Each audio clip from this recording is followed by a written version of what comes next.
What's the most supernatural experience you've ever had? When I was between the ages of 4-6, I used to see a little blonde boy through this mirrored armoire in my parents' bedroom. The armoire was big and wooden, but had mirrored accents and mirrors running all the way around the base. If I laid on the carpet in front of it and looked into the mirrors on the bottom, sometimes I'd see a little blonde boy in a red sweater in the corner of the room. Far away and a little distorted but still very clear. He would sit with his back to me, looking out the windows to the backyard. I don't remember ever seeing his face. I don't think I saw him many times, but I do remember his image very clearly. In my little kid mind, I thought I invented this super neat mirror trick by myself. So I tried to get my parents to see it too.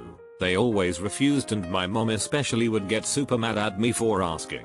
I stopped seeing the boy when I stopped playing in their bedroom as much, and knew mirrors shouldn't work like that. When I got older, I chalked it up to my overactive kid brain.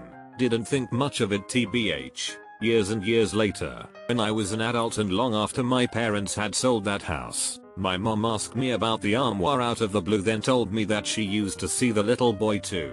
Not in the mirrors, but sometimes just out the corners of her eyes, like she'd be cooking and catch a glimpse of blonde hair pass by her hips, at a kid's height, and occasionally in dreams. It didn't happen too often, but just enough to deeply freak them out. So when I mentioned seeing the same little boy, my mom was just terrified herself. There were other strange stuff in that house, but this was 100% the most vivid I remember.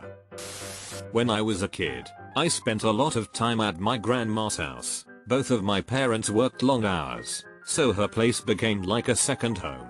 She was a tough old woman, rail thin, but strong. Sometimes I'd watch her going about her routine and wonder if she was some kind of a witch. She just had a witchy way about her. But, of course, that might just be what resourcefulness looks like to a kid. Anyway, her house didn't help. It was old. Everything in it was old. And it was dark. I don't know how best to describe it other than to say I always felt that being inside my grandma's house wasn't much different from being outside of it. In any season, the windows in the house would stay jammed open with old, bent screens, which had to be shimmed into place with old slats from some discarded louvedour. Grandma had this rusty pot-belly stove right smack in the middle of her bedroom. I remember constantly dodging it as I ran through the house playing. At night, she'd load the stove with one great big chunk of hickory, and you could see the flames licking through the cracks. I'd lay on the floor with my sleeping bag, positioning myself so that the stove was in between me and Grandma's bed. Facing this direction meant that I could easily see the window at the foot of her bed. It was like a night light for me. Everything in that house was black at night, unless there was a window nearby. So, there I lay one night. It was chilly, and I remember having trouble sleeping because the moonlight coming through the window was so bright. It was late, which meant the stove wasn't roaring anymore. Besides my grandma's breathing, the whole house was dead silent. It was just the two of us. No one else was in the house. Without any warning, a tall black figure calmly walks from the shadows at the far side of the room. He passed between the stove and bed, across the floor just a foot from my head, and out through the doorway into the kitchen. I was petrified, couldn't move an inch. This may sound crazy, but had I felt like a burglar was in the house, I'd like to think I would have moved, or shouted, or something. I didn't think it was a burglar, though. No specific reason why. It just felt wrong. I don't think I fell asleep that night. All I remember is staring at the kitchen doorway for a long time. When my grandma woke up, she rolled out of bed and grabbed the fire poker. I sat up and began to tell her what I'd saw. Like I said, I always felt like my grandma was a little bit witchy. After I finished telling her about the tall man, she just poked at the coals in the stove and said, "Hectometers, haven't seen him in a long time." My remote once jumped off the TV by itself, the old shawl box type of television, when I was watching with my girlfriend. Didn't fall or slide off. We actually saw it take a leap as if somebody threw it. We both just sat there being really confused before even questioning it out loud. These kinda stories are always the creepiest for me, the ones where you have someone else there to verify it really happened, and it wasn't your imagination. Not quite the same as your story, but I have a bunch of fairy lights set up in my room.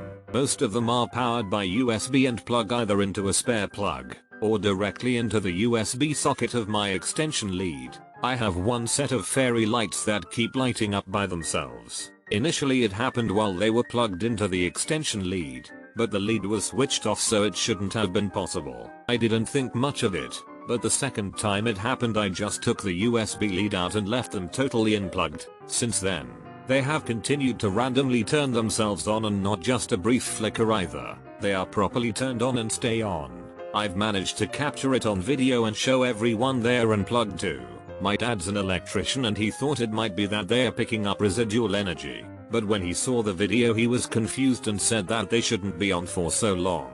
Even weirder, I now keep waking up in the night to a totally different set of fairy lights in my room being turned on, despite them being off when I fall asleep. Starting to wonder what's happening, but the fact I can't brush it off as me just imagining it is definitely not helping.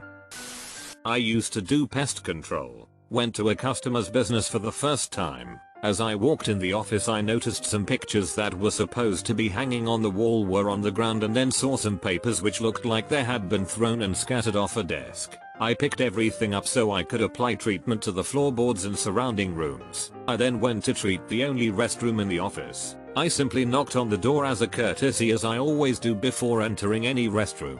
There was no reply, for nobody was in there, so I went and applied treatment to the restroom and I closed the door behind me. As I walked away from the door I know I heard somebody grab the door handle, twist it open and open the door. I turned around and looked to see nobody behind me but a door swinging open. The hair on my neck instantly stood up and I put 2 and 2 together. I grabbed my shit and ran downstairs. The receptionist saw me and started laughing. She asked me if I had met their little friend upstairs.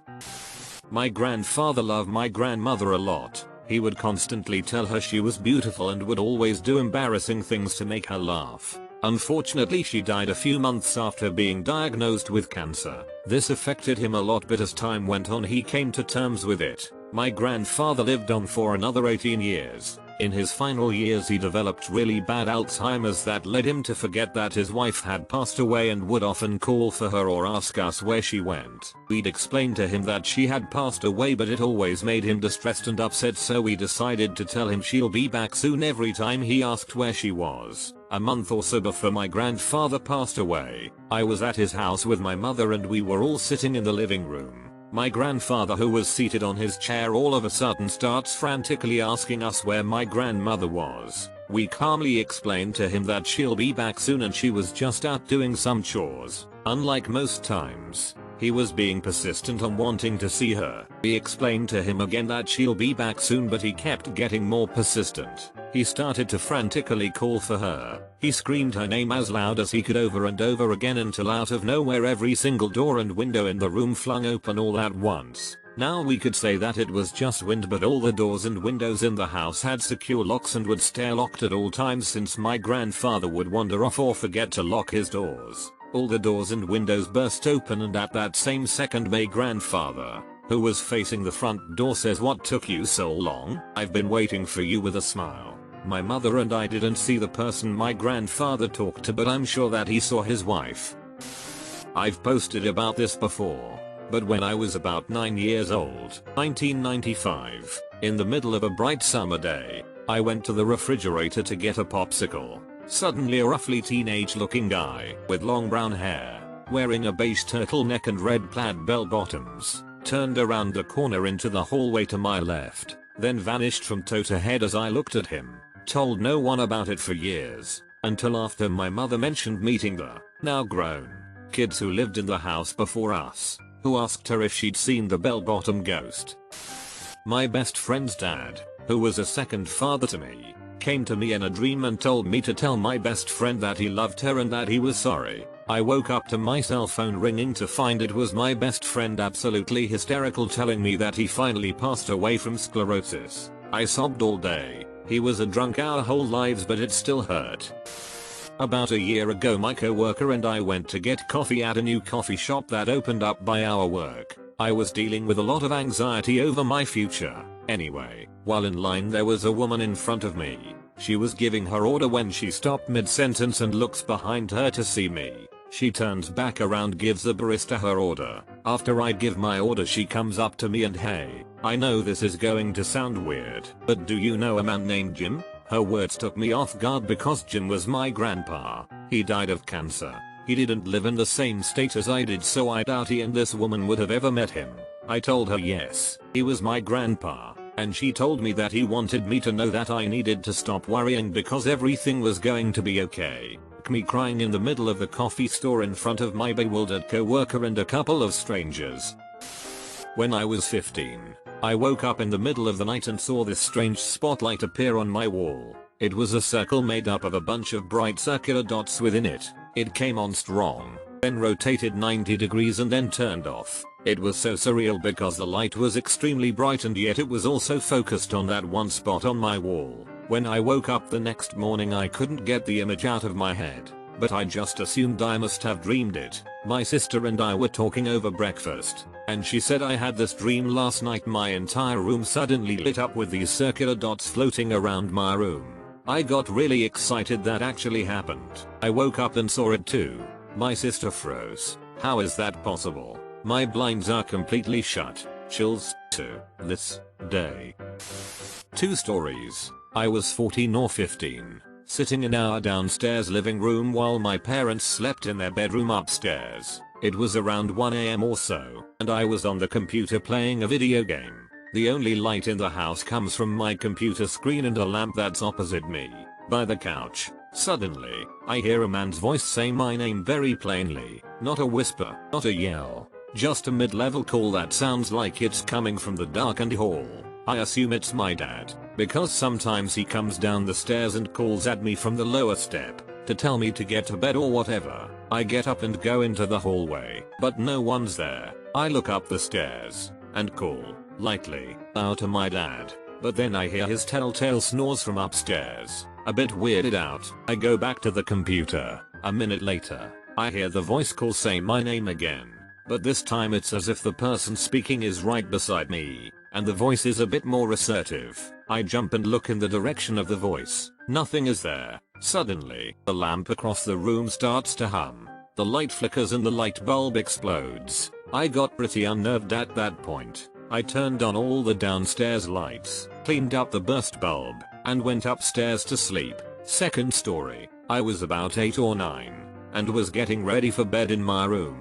I was sitting on my bed and taking off my socks when I suddenly got this overwhelming feeling that I was being watched. I knew of the feeling, but had never experienced it myself. I felt for sure that something with bad intentions was standing over against the wall between my closet and my closed door, watching me. A feeling of terror washed over me and I sat there for what felt like an hour, probably just a few minutes, staring at the floor, unable to move, paralyzed with fear. Eventually I mustered up the courage to look up, reasoning that what I was feeling was silly. I knew that once I looked up and saw that nothing was there, the feeling would go away. It didn't. I looked up and felt even more terrified. Nothing was there, but I couldn't shake the feeling that I had locked eyes with some malevolent, invisible force. After another minute, frozen, unblinking, I stood and made my way slowly toward the presence, trying to decide whether to bolt out the door. It was right beside it, or face it. I decided to approach it.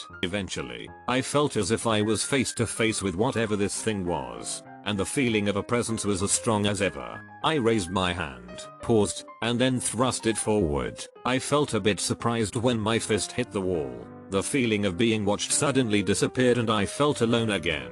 I never had that feeling ever again. One time me and my husband was watching TV in our living room.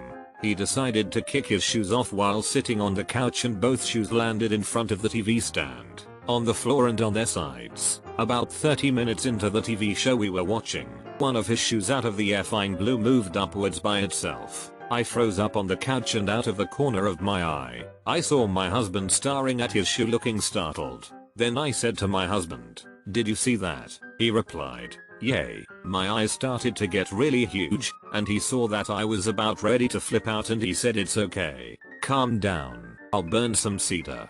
So then he didn't all felt well again were native, so we just smudged that hoe out of our house.